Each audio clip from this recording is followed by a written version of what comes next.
That pot roast cost me $5. A beef chuck roast the same size, $28. But here's what makes this different from every pot roast video you've ever watched. I smoked it first.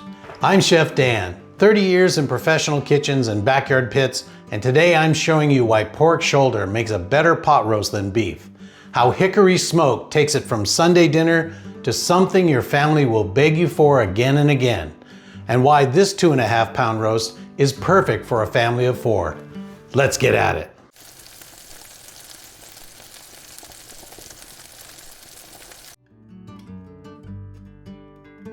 Before we light the fire, let me show you why this matters to your wallet. 2.5 pound pork shoulder, $5. This cut has everything: marbling, connective tissue, that shoulder muscle that turns to butter and smoke and heat. Perfect size for a family of 4. Same size beef chuck, $28. And beef chuck is leaner. Less fat means less moisture, less flavor.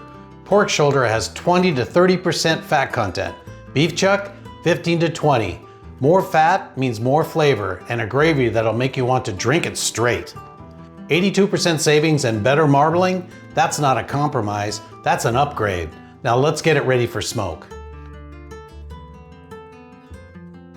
We're treating this like a Sunday pot roast, not pulled pork. No sweet rubs, no barbecue sauce, just classic pot roast flavors with a smokehouse twist. Dry surface first. Moisture prevents bark formation and seasoning adhesion. Simple seasoning for a 2.5 pound roast: a tablespoon of kosher salt, 1.5 teaspoons each of coarse black pepper, garlic powder, and onion powder. That is what pot roast should taste like. Every surface, top and bottom, sides, press it in so it sticks. This seasoning is going to form a bark in the smoke that adds texture and flavor to every bite. My wife says I over-season everything. I say if you can still see pink meat, you're not done yet. 40 years of marriage and I'm still debating it.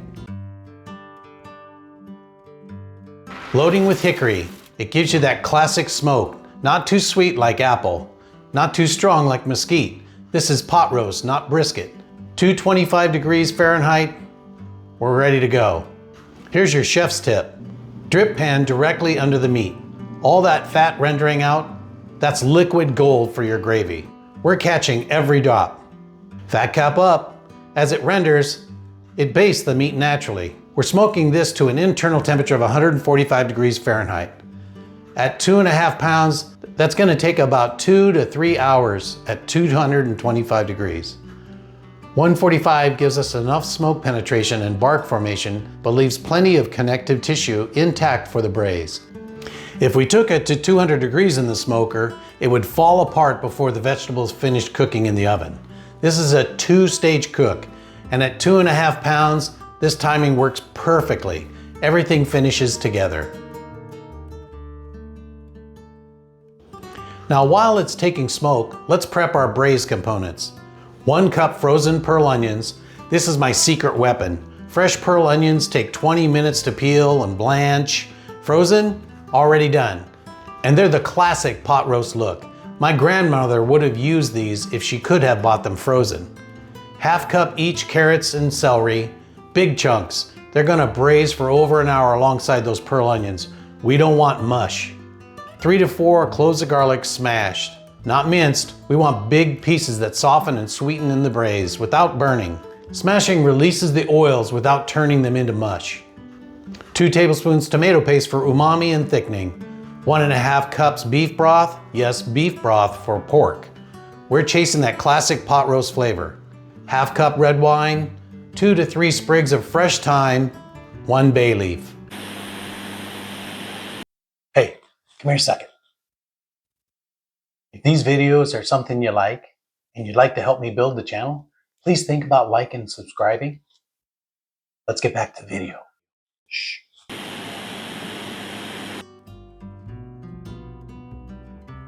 Let's check the temp on that pork. 146 degrees, perfect. Look at that bark. This is what hickory smoke looks like on a 2.5 pound roast.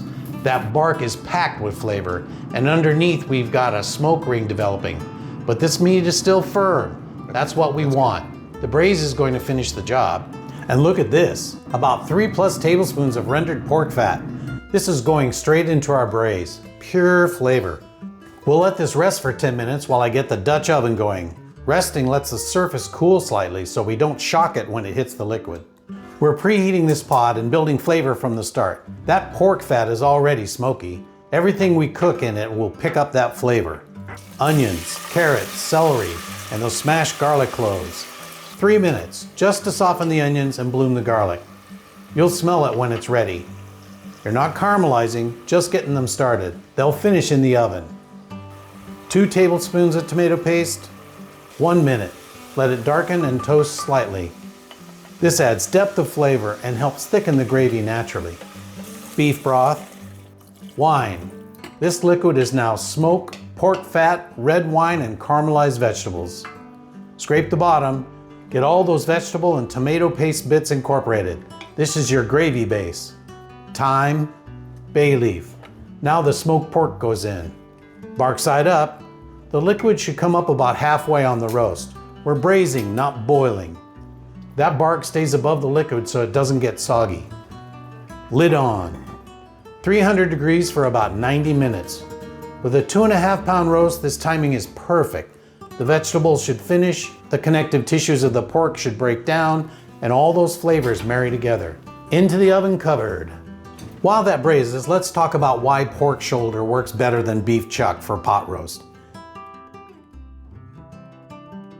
Beef chuck is a good cut, don't get me wrong, but pork shoulder has 20 to 30% fat content compared to beef's 15 to 20.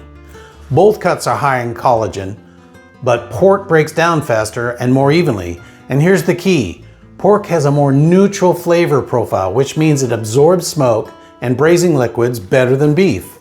And at $1.99 a pound versus $10.99 a pound, this isn't even a fair fight. All right, let's see what we got.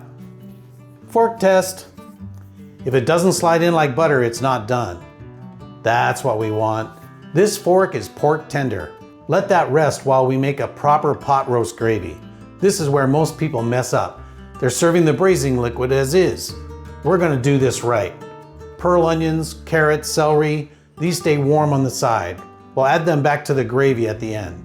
Fat separator, really important. About 10 bucks at a kitchen store. I'll put a link to one in the description below from Amazon.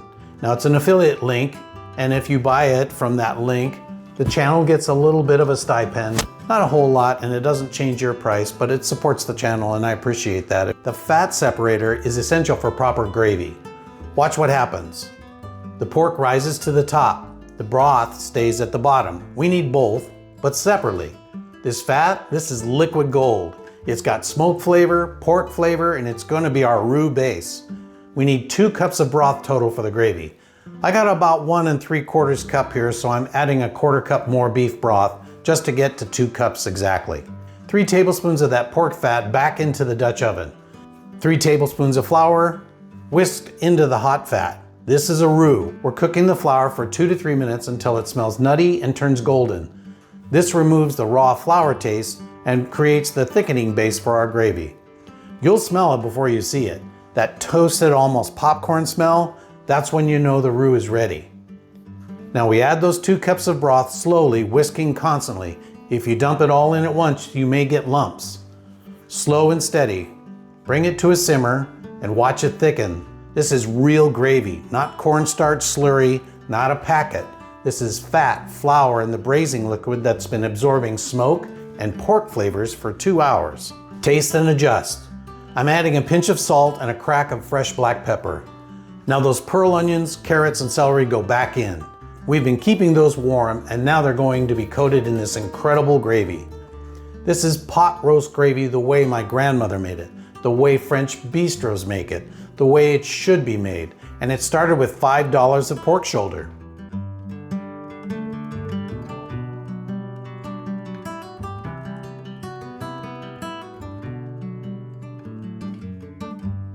Look at that smoke ring. That's not painted on. That's several hours of hickory smoke penetrating deep before we braised it. 4 generous servings for a 2.5 pound roast. $5 of pork, and this is what you get. I've got some garlic mashed potatoes here as the base because pot roast needs a starch to soak up all that gravy. 5 pounds of russets cost $3, and half that batch is plenty for 4 people. 30 years in professional kitchens and I still get excited about a good pot roast. That smoke ring isn't just for show. You taste the hickory in the pork, and the mashed potatoes are soaking up all that smoky, wine-rich gravy made from the pork's own fat. That's what keeps this moist through 90 minutes of braising. These pearl onions, they've been sitting in the braise, absorbing smoke and wine and pork fat. They're sweet, they're savory, and they're the classic pot roast garnish for a reason. This is why pork roast beats beef chuck. More marbling, more moisture, more flavor, and it costs $5 instead of 28. The smoke added a layer beef pot roast never gets. And that proper roux-based gravy, that's a restaurant technique in a home kitchen. If you're still making pot roast with beef, I respect the tradition, but I'm telling you, try this once. Pork shoulder, a proper braise, a real gravy made from the pork's own fat. You'll never go back. A beef chuck roast with the same would run you $35 or more. This isn't a budget comparison. This is an upgrade that saves you 71%. And here's the bonus. This pork reheats beautifully. Tomorrow's lunch, pot roast sandwiches maybe. Day 3, chop it up for hash. Beef chuck dries out when you reheat it. Pork shoulder just gets better. Take a second and look at this video if you like this one.